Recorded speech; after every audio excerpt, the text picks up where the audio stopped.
لكن واحد النهار ما يزوروني شي شلاهبيه كبار، اسياد الفساد اللي عايشين بيناتنا في هذه البلاد ومخربينها من كل قناه، اتصلوا بيا وقال لي اش دار لك السي نبيل، غادي نردك انسان مهم في المجتمع، كلشي غيولي يحترمك ويقدرك وغادي تولي بخير وعلى خير ودير البينقه.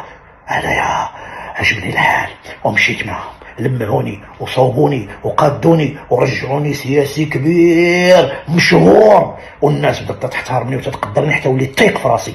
المهم مشيت معاهم في ديك الطريق حتى وليت انا غندور كثر منهم، ما تنعتق ما ترحب.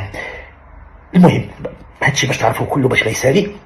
ماذا بيا ان شاء الله نهار 12 في شهر 11 تمشيو للسينما باش تشوفوا هذا الفيلم الجديد ديالي اللي سميتو شلاهبيه اسياد الفساد. يعني نهار 12 نوفمبر غادي يكون بجميع القاعات ديال السينما ديال المغرب. بالنسبه للمدن اللي ما فيهمش القاعات ديال السينما وما اكثرهم، والناس اللي ما قادينش يمشيو لهذوك السينمات لانهم غاليين، غادي نلقى لكم شي بلان مع شركات الانتاج باش هكذا كلشي يتفرج في هذا الفيلم لانه مهم. نتسناكم بقاعات ديال السينما.